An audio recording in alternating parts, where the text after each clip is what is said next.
Nasa Oo. atin ang linya ngayon si Ginoong Stephen Kua, ang Executive Director po ng Philippine Amalgamated Supermarkets Association Incorporated. Good morning po, Sir Stephen. Stephen, I'm sorry. Good morning. Gandang umaga, Ted. Yes, morning. Good morning po, Sir Steven. Eto Ayan. nga po Morning. dito, good morning Yes. po. Sa utos Mm. po ng Pangulong Marcos Jr. dito sa Department of Trade and Industry na wag pong aprubahan ang anumang price increase sa mga basic at prime commodities hanggang sa matapos ang taon. Kasama po dito sa price freeze yung mga pangunahing produkto tulad ng sardinas, canned meat, gatas, tinapay, kape, noodles at maraming iba pa. Ano muna ang reaksyon po ng inyong grupo dito? Well, there was a price freeze until October, I think, no? So, tinuloy na naman yung price freeze. So, parang sinabihan na wag na kayong magtaas forever, di ba?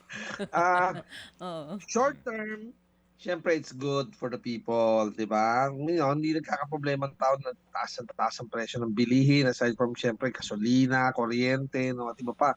Pero in the long term, it's not gonna help the economy, no? Kung ganun tayo ng ganyan. Kasi yun na nga, free enterprise kailangan pabayaan mo magtaas yung mga kilalang brands, di ba? Tingnan mo kung bibili pang tao, di ba? Kung meron pa sa yung hangganan ng bulsa ng taong bayan kung kaya pang bumili ng produkto nila. At the good side of this thing is that of doing that is that papasok ang new players kapag ibig sabihin good side of allowing them to increase prices or to let prices flow no freely is that may papasok na players na mas mura competitively and probably quality wise too. Oo. Pero Sir Steven, sa madaling salita, susunod kayo sa utos na ito ng Pangulo. Well, of course, no? Kapag, alam mo, sinabing those nanghihingi ng permiso, no? Mm. These are just a few companies and a few brands, no? Ng mga Mm-mm. minomonitor ng DTI. So there are thousands of, items that you can choose from, no? Mhm. For your needs, no? Pangailangan ng tao, pang-araw-araw. So, yung iba, maaaring gumalaw din ang presyo, no? Hindi naman pwedeng ma-monitor lahat ng items, di ba? I'm just saying, realistically, hindi kayang i-control lahat ng produkto ng lahat ng kumpanya. Oo, hindi kayang kontrolin. May ano ng meron po kasing realidad ano ho na palagay ko po hindi wala ng control no ang DTI kasi Mm. hindi naman lahat, Sir Steven, diyan sa inyo nangungumpra, di ba? Hindi lahat sa Yes, pure gold. Opo. correct. Opo. So may mga nandidiyan po lamang sa barangay na nagpupunta sa sari-sari store. O kaya Correct. po doon sa ilang pong mga tiyangge-tiyangge sa kanila pong lugar, no? Oo. So, Totoo. opo. So, doon po sa punto ng sa totoo lang, ang presyo po halimbawa kung diyan po sa inyong supermarket ang Lucky Me, dito po sa kanilang SRP 8.75, 8 pesos Mm. 75 centavos. Tama ho ba ito? I think that's naglabas naman ng latest, parang di pa eh. Maglalabas pa lang ng latest. Opo. Nakalagay yata diyan kung as of when. May date siguro yung hawak nyo. As of As Easter February pa Babay. ito. Mm. Oo, maglalabas sila ng bago for Noche Buena items. Kaya lang inunahan na ng Malacanang, no, Mm. galing sa president, no, Mm. na Mm. walin Malaysia, sinabi na Opo. nga niya, sinasabi na yun na nga, Opo. kung pwede. We can look at it this way. Parang pakiusap lang yan. No, sa mga manufacturers na pwede ba, wag muna kayo magtaas. Although yun na nga, Oh. like I said, Mm. 3 months ago, yun na yung sinabi. Dahil may, tsaka alam mo naman, may lindol, may bagyo, at kung Mm. ano na mga Mm. dumating, di ba? Mm. Mm. So, pwede sabihin may gera na naman, di ba? Although Mm. there are good news, no? Like yung the conflict between Cambodia and Thailand, no? Medyo inayos na nga, no? So there are little mga solutions, no? Already worldwide, but still, yan alam kung anong pwedeng mangyari, di ba? So, free enterprise tayo. I'm not saying pabayaan yung magtaas na magtaas para kumita ng kumita to mga manufacturers. I'm saying, pag tumaas yan ang tumaas, may papasok na bagong players, no? In fact, di ba, alam naman natin, may dalawang chain na mga discount stores, di ba? Ang Mm. brands nila, di naman kilala. Mm. So, pwede silang gumalaw ng presyo nila, di ba? Pagkakataon, pag nakikita nilang, ah, pinigil ang mga major brands. So, di tayo, taas tayo. See? So, you can only do so much. Pero pakiusap, yes, naintindihan Okay, ko. sige. Na pwede. Ito, balikan ko lang, Sir Steven. Ito ho bang noodle sa inyo, halimbawa, yung brand na binanggit ko, ito ho kasi Yes. as of Feb pa ito, no? Yes. 8.75. Ngayon po, magkano na ito? 10 piso na? Hindi, 8.75 pa rin. Hanggang In ngayon. most stores, yung mga sumusunod, yung mga nagko-comply. No? Okay, pero pag bumili ka sa sari-sari store, 12 ito eh. 11-12 Ah, usually. Opo, may mga ganun pong mga reports. Minsan nga po, well, 10 piso, may 11, may 12. So basically po, maaaring dyan sa inyong supermarket ay ganito ho yung presyo. Pero pagdating nun sa mga barabarangga, yun na po yun. Wala nang kontrol ng gobyerno doon. At doon nga po ang reklamo ng taong bayan. Kasi hindi naman sila nangungumpra dyan eh. Wala naman silang pera na mag-grocery. Di ba? Kung hindi, ang kanila po is ang pagbili nila Yung sa pinakamalapit na halos tindahan din. pang-araw-araw na Oo, oo. pangangailangan. What do you say, sir? Ted, pinaka-importante, sense of volunteerism. Okay, number one, pwede lapitan ng barangay para sabihin na, bakit ganun ang presyo dito?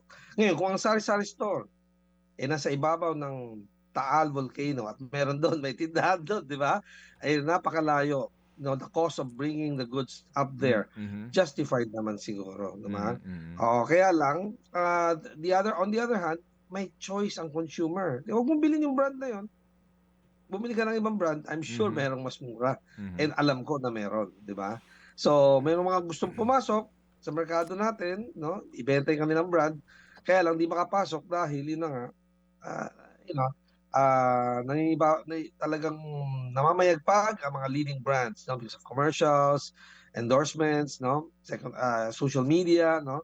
Kaya lang yun na nga, by allowing them to adjust their prices, they will not go for they will be afraid of losing market share.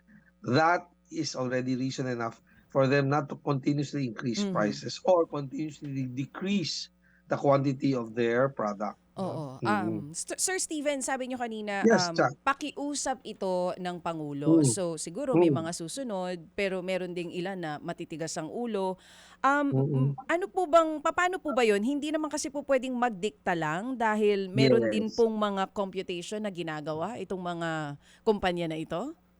Very good point. Di tayo Mhm. communist state, di tayo socialist state, no? Mhm. Tayo ay isang capitalist state, no? Mhm. Free enterprise, Mhm. no? Like I said, di ba? Hindi pwedeng diktahan ng negosyante. Lalo na naghahabol ng buwis palagi ang gobyerno. At ngayon, lalo na tao, tamad na tamad magbayad ng buwis because of what's happening, di ba? Medyo naiinis Mhm. ang mga negosyante magbayad ng buwis, doon lang bala na pupunta. Di ba? So, yun na nga, they have to be fair and they have to think of the long term. Ang hirap maging, part ng gobyerno, no? Kasi the short term and the long term of it. You have to please the people. Naku, Mhm. may unrest na, hindi na happy ang tao. Pero on the other hand, paano naman ang negosyante? Paano naman ang employment? Nagtaas din ang salaries ng tao, di ba? Mhm. Nagtaas din ang cost of production. So, you just have to let it go. Kasi Oo. kapag masyadong pigil sa negosyo, no, sa manufacturers, no, and distributors and supermarkets, no, ang presyo control, quote unquote, price control ng tawag diyan eh, no? Mhm. Ah, Oo, it'll stifle the economy in the long run. Mhm. So, That's why again, mhm.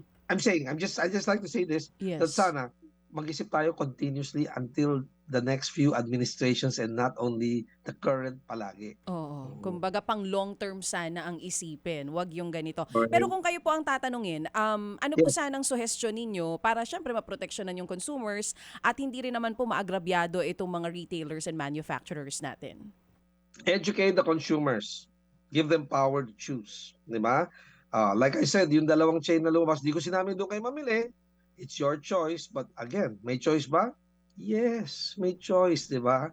So, hindi yung agad susunod tayo kung ano yung gusto ng ating paboritong, idol or Mm. artista, no? Mm. Or Mm. endorser, di Mm. ba? So Mm. again, of course, I'm not saying don't believe in advertisements. It's your choice also, di ba? Mm. Pero yun na Okay. nga, we have the power to choose as consumers. Opo, sige. Kayo din ho ba'y may binebentang bigas diyan sa inyo pong supermarket, Sir Steven? Yes, may Opo, konting opo. bigas. Ano Limited. ho ang inyong komento rito? Kasi may mga reports na yung imported rice nagmamahal. Meron nga po report na may mga ilang pong palengke hanggang ₱5 ang idinagdag po doon sa kanilang mga premium rice. Mhm. Again, the cost of doing business, no? Nagtataas ang kuryente, nagtumaas ang sweldo ng tao, no? Mhm. So, my comment again is may power of choice tayo, no? Mamili tayo. Mhm. Makinig tayo, magtanong tayo sa ating kapitbahay. Mare, saan ba kayo bumibili ng bigas ninyo? Di ba? Pare, saan bang mas murang bigas? Di ba? Magtanong-tanong tayo. Kasi yun na nga, in the end, yung nagtaas ng ₱5, pag nakitang nangalahati ang customers niya, mag-iisip siya, baba na natin ang presyo. Ganun lang naman yan eh. Pero kayo ho ba, wala kayong problema sa supply ng ano bang inyong ibinebenta? Imported rice, right? Alam mo, Ted, hindi na namin alam kung saan galing ang rice eh, di ba? As long as the price is right, di ba? As long Aha. as the price is right, okay na, tuwa na si customer, di ba? Ay, Mhm. aalamin mo ba talaga kung saan galing? Ang sabi sa akin ng isang embahada ng isang bansang nagbebenta, nag-aalok ng Hmm. bigas sa Pilipinas, sa atin, pati kayo kumukuha sa amin. Yung kinukunan yung bansa, sa amin lang binibili. You see? So, Mm. I said, I do not know why pinapaboran yung mga bansang kinukunan natin. Baka naman, alam mo na. Di ba? Mhm. Oo. Well, Mm. so kayo po, you buy it sa 50 kilogram per sack and then you rebag it? Yes, in most cases, that's what happens, no? Opo. Although meron namang dumarating na in 3 kilo packs, no? Meron Mm, namang mm. gumagawa ng ganyan. These are Mhm. middlemen, no? Para, abot kaya sa taong bayan. Okay, sige po. So again, sa pangkalahatan po, Sir Steven, not to talk about ito pong basic necessities and prime commodities per DTI list, no? Ang Mm. presyo po ng ibang commodities talaga ho bang nagtaasan na? Halimbawa, toothpaste, no? Yung pong mga sabon, yung sanitary napkin, yung pangangailangan po ng tao, ng mga ating mga kababayan, nagtaasan na po din naman, di ba? Pati alcohol, pati pangmumog. Ito ho kasi ngayon ay basic na po sa buhay ng ngayon ng ilang mga pamilyang Pilipino. Di ba nagtaasan na po sila talaga, di ba? Then to be fair, to be fair, this year, medyo stable ang prices natin. Kaya nga sinasabi yung reports on inflation, Mhm. no, tama naman. Kasi actually, sa cost of transportation now, because of gasoline prices, which we cannot control, no? Mhm. Pero yun na nga, we cannot totally control. Okay. Pero yun na nga, in general, on the average, medyo relatively stable ang prices ng pagkain, no? Food and beverage. Food, opo. Food and Yes, beverage, opo. Kasi ang yes. aking tinutukoy is yung iba pong mga pangangailangan, no? Kasi nga, Ah, when you talk about inflation, they have this basket, eh. Di ba? Identified yes, nila. yes, Yun lang po talaga. yes. Yun ang concern lang nila, eh. Pero Mm, outside that, one example is Bactidol. mm, One example is Bactidol. Bactidol mhm, po, sa ibang mga kababayan natin, hindi sila gumagamit nun. Pero meron correct. pong ilan na mga may pangangailangan dyan. Yung Yes. Bactidol na yan, nagsimula yung pinakamalaki niya ay 400. Ngayon po Mhm. sa malaking butika, 700 plus na ang isa. I mean, Selective, alam niyo ho yun? So, selective. opo. Mm. Para At bagang, saka I'm sure you're talking about call center people and ano, no, they need that, no? Lalo na mm, paiba-iba weather natin. Pero mm, yes, selective items hindi ko sinasabing hindi ko ilalat on the average, no, in aha, general. Lalo opo. na yung pangangailangan ng, you know, a majority ng ating kababayan. Opo. Bactidol is not one of those Yes, items. yes sir. I mean, kasi nga po iba na ang panahon ngayon, kaya po hindi bagamat sabi nga hindi naman lahat nangangailangan 'yan, pero may mga items ngayon na necessity ng iba, opo, na talaga namang kapansin-pansin yung pagtaas ng presyo. Pati nga sanitary Actually, napkin. mm, Pati sanitary napkin, wala kasi dito sa listahan ng basic necessity at prime commodity, sir. Itong sanitary medyo napkin. matagal na nating di napag-usapan ng shrinkflation, no? Oo. Pero may napansin pa akong produkto last month na Mm. lumiit yung kanyang item, pero the price hindi lumiit Hindi nagbabago. proportionately. And I think most of the companies are like that. Mas shrink kesa itaas yung presyo, Oo. ano? Correct. Oo. Kasi Kasi naman yung presyo, Chak. Kaya lang hindi proportionate. even po yung paborito kong sardinas, pag wala ka may ulam, napansin ko po lumiit din, tsaka kumonti yung laman sa loob. Hindi na siya kagaya nung dati. Oo. Oo. Okay. Tama po, ano, That sir? is partially Cha, and partially that is one of the results of price control. Okay. O sige Yeah. po. Well, anyway, at least nakuha po namin ang inyo pong panig dito po sa usapin na ito. Kasi nga sa ngayon, sa gitna ng, alam niyo ho, sigurado ako, kabisado niyo ito nangyayaring skandalong ito sa korupsyon. Nabanggit nga ni sir. Wag natin, Kaya medyo hirap ng ang negosyante na ano ba dapat natin gawin, di ba? Nakita naman natin all this corruption going on, and every day the reports, the investigations, no? And yet they're asking us to, tighten our belts, no? Kumbaga, how do we do this? How do we rope tightening act, no? Kumbaga, yun. Opo. Sige, so we'll keep in touch, and we wish you Merry Christmas, sir. Despite Ay, everything. kaya ngayon may ibang order for Christmas. Ngayon pa lang, order na sila hoping that prices will be steady. Yung mga for baskets. Oo, ngayon pa lang. Natitigurado na sila. Yes. Ako, pass muna ako dyan. Wala pang undas, ha?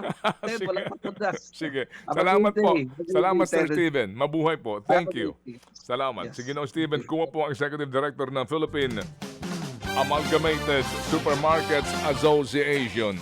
Mga kapatid, brothers and sisters, saan ka pa? Dito na tayo sa totoo. Dito na tayo sa True FM. Mga kapatid, mag-subscribe and follow po kayo sa social media accounts ng True Network PH. Yan po kami, hanapin nyo lang True Network PH, Facebook, Instagram, YouTube, TikTok, and podcast. Mapa Apple or Spotify man yan, mahahanap nyo kami. Lahat ng mga napapanood at napapakinggan nyo po sa programa, nasa social media accounts namin yan. So, paano mga kapatid? See you sa social media! Dito tayo